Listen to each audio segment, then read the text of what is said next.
এটা হচ্ছে প্রাচীনতম একটি ঘর, বড় করে বলুন সুবহানাল্লাহ। প্রাচীনতম ঘর মানে একদম প্রাচীন ঘর। আল্লাহ পাক রব্বুল আলামিন পৃথিবীর জমিন যখন সৃষ্টি করলেন, আসমানকে যখন টান দিলেন, জমিনকে যখন চাপাই দিলেন, মধ্যবর্তী যে কুলাস্থান হয়ে গেল বাইতুল মামুর, যেখানে বাইতুল মামুরের সোজা সেখানে বাইতুল্লাহ শরীফ, বড় করে বলুন সুবহানাল্লাহ। সর্বপ্রথম বাইতুল্লাহ শরীফ জমিনের মধ্যে যেই ব্যক্তি আবিষ্কার করলেন আল্লাহর নির্দেশে, যেই ব্যক্তি খুঁজে বের করলেন, তিনি হচ্ছেন হযরত বাবা আদম আলাইহিস সালাম। বাইতুল্লাহ করলেন, জমিনে প্রকাশ করাইলেন। আস্তে আস্তে শেষ পর্যন্ত একদম বাইতুল্লাহকে খানে কাবা হিসেবে কিয়ামত পর্যন্ত যেই ব্যক্তি কি করলেন আল্লাহর দরবারে, যেই ব্যক্তি বাইতুল্লাহকে কি করে নিলেন, গ্রান্ডি করে নিলেন, তিনি হচ্ছেন নবী মুহাম্মদুর রাসূলুল্লাহ সাল্লাল্লাহু আলাইহি ওয়াসাল্লাম। যদিও খানে কাবা হযরত বাবা মুসলিম জাহানের পিতা হযরত ইব্রাহিম খলিল আলাইহিস সালাম, হযরত জিবরিল আলাইহিস সালামের মাধ্যমে খানে কাবা হয়তো নির্মিত হয়েছিল, এরপরেও আল্লাহ রাব্বুল আলামিন বাইতুল মুকাদ্দাসকে উম্মতের বান্দার জন্য কি করেছেন, কাবা হিসেবে আল্লাহ কি করেছেন, ব্যবহার করিয়েছেন। বরকত সুবহানাল্লাহ। এখানে আমার নবীর একটা মুজিজা, আমার নবীর মুজিজা হচ্ছে আমার নবীর মন যদিও, আমার নবীর চেহারা যদিও বাইতুল মুকাদ্দাস থেকে, আমার নবীর মনটা খানে কাবা থেকে। সুবহানাল্লাহ। লা উকসিমু বিহাদাল বালাদ, আল্লাহ কোন শহরের শপথ করে নাই, কোন এলাকার শপথ করে নাই।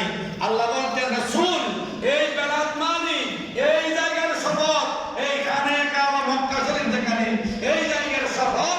কারণ কেননা এখানে আপনি রাসূল জন্মগ্রহণ করেছেন, এখানে এবং এটা আপনার জন্য আমি রব্বুল আলামিন আমাদের শহর হিসেবে কবুল করলাম। সুবহানাল্লাহ। আমার নবীর জন্মস্থান যেখানে, সেই জায়গার শপথ করে আল্লাহ বলছেন লা উকসিমু বিহাদাল বালাদ, রাসূল এই বালাদের শপথ, এই জায়গার শপথ। ওয়া তাহিল্লু বিহাদাল বালাদ, এবার আল্লাহ রহমায়ের মধ্যে রাসূলের শান বৃদ্ধি করেছেন। এক প্রকার বান্দারা আছে সর্বক্ষণিক রাসূলের শানকে নিচের দিকে টানতে টানতে নামাইতে চায়। আল্লাহ কোরআনের মধ্যে বলে দিয়েছেন, সেটাকে তারা করে না।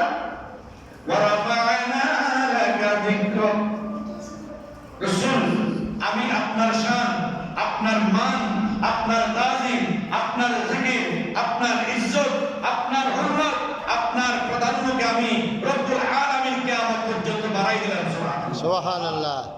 কারণটা যারা টানতে চায়, টানতে টানতে তাদের ইমানটা নষ্ট হয়ে যায়, বরং আর রাসূলের ইজ্জত তাজিমের কোনো ক্ষতি হয় না।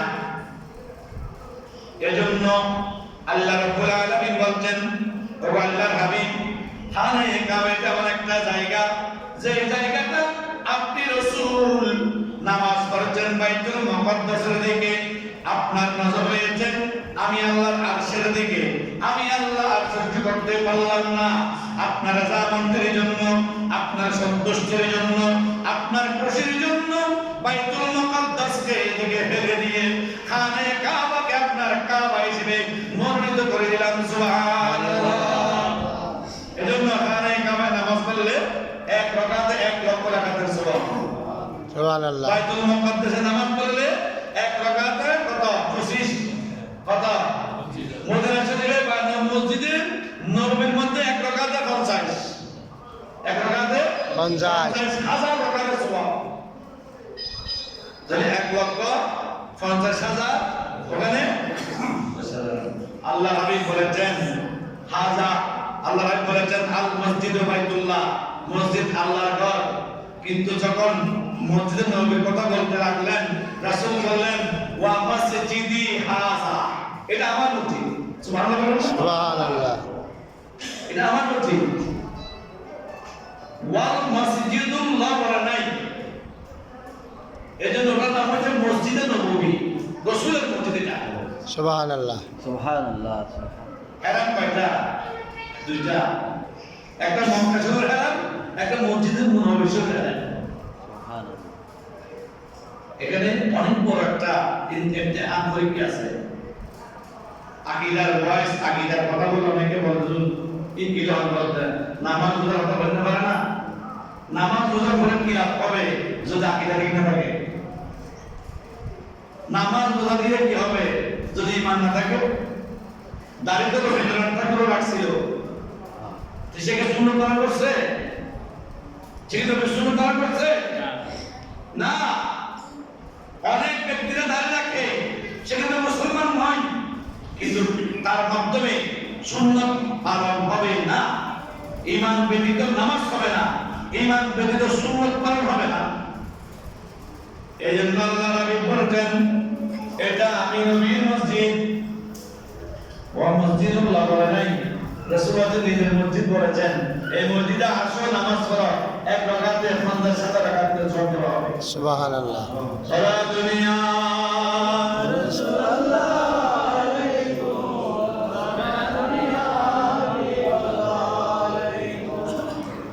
খানে কাবা, আল্লাহর ঘর, মসজিদে নববী, বাইতুল্লাহ শরীফ, আল্লাহর যেটা হেরাম, যেটা একদম খানে কাবার যে মধ্যবর্তী যে জায়গাটা পৃথিবীর কোনো বাদশা গেলে, রাজা গেলে, মন্ত্রী গেলে তাদের জন্য কি করা হয়? খোলা হয়, তাদেরকে দেখানো হয়। সাধারণ কোনো মানুষের জন্য সেটা খোলা হয় না। ওই কাবার ভিতরে যে ব্যক্তি জমিনে দর্শী পেরেছেন, ওনার নাম হচ্ছে মাওলা আলী শের খোদা বরকত। সুবহানাল্লাহ। পৃথিবীর বুকে একজন মানুষের জন্য খানে কাবার ভিতরে হয়েছে, তিনি হচ্ছেন মাওলা আলী শের খোদা। ওনার আম্মাজান যখন তাওয়াফ করছিলেন, আবু তালিব যখন তাওয়াফ করছিলেন, ওই মুহূর্তে ওনার পেইন হচ্ছিল, ব্যথা হচ্ছিল, বাচ্চা প্রসব হবে। হযরত আবু তালিব রাদিয়াল্লাহু তাআলা যখন চিন্তার মধ্যে পড়ে গেলেন, টেনশনের মধ্যে পড়ে গেলেন, কি করব এই মুহূর্তে আমি? হঠাৎ করে গায়েবী আওয়াজ আসলো, আবু তালিব দেরি করার প্রয়োজন নাই, খানায় কাবার দরজা খুলে ভিতরে ঢুকে যাচ্ছে। সুবহানাল্লাহ। দরজা খুলে ভিতরে ঢুকে দিলেন, এক ফুটো রক্তের দাগ আসলো না। মাওলা আলী শের খোদা চলে গেলেন, তসলিম নিয়ে আসতে। এজন্য বলছে একমাত্র পৃথিবীর জমিনে কোন ব্যক্তি যদি খানায় কাবার পদার্পণ করেন, তিনি হচ্ছে মাওলা আলী শের খোদা। আল্লাহ হাবিব তাকে কি বলেছেন? আনা মদিনাতুল ইলম ওয়া আলিয়্যুন বাবুহা। সুবহানাল্লাহ। সুবহানাল্লাহ। আমি এলেমের শহর, এলেমের শহর আমি, আর আমার শহরের দরজা মাওলা আলী। সুবহানাল্লাহ। সারা দুনিয়া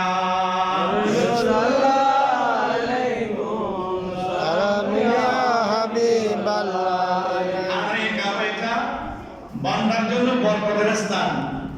ওয়া জাউ বিবারকাতি তিলকাল আমাকিনি শরীফাতি লাদাইকুম, এটা আপনাদের নিকট বরকত নিয়ে এসেছে।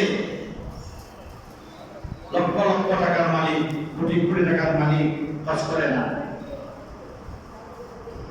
হজ করতে যায় না, বিল্ডিং এর উপর বিল্ডিং করতেছে, হজ করে না। আমার কাছে ওদিন এক ব্যক্তি বললেন, হুজুর আমি হয়তো সম্ভবত 4 কোটি টাকার মালিক হবো।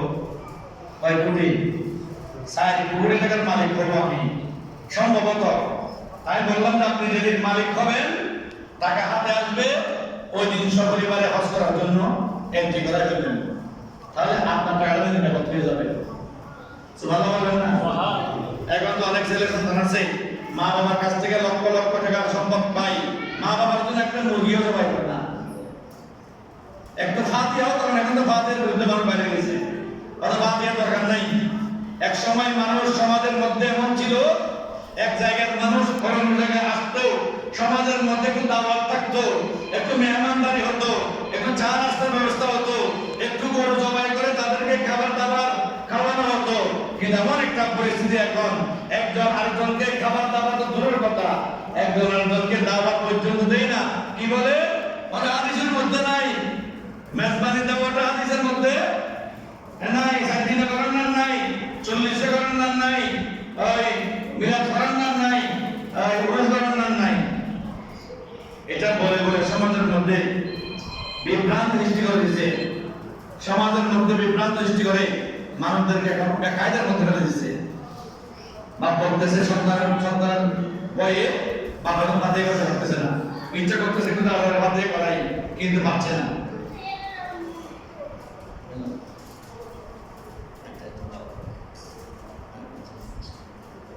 তো এই জন্য বলতেছি খানে কাবা, বাইতুল্লাহ শরীফ, মসজিদ নববী শরীফ এটা একমাত্র মুমিন যারা তাদের জন্য, মুত্তাকি যারা তাদের জন্য, অন্য কেউ গেলেও তাদের জন্য কোনো নয়। ও পর্যন্ত চুরি চামারি করে যায়, টিয়া পয়সা নামায়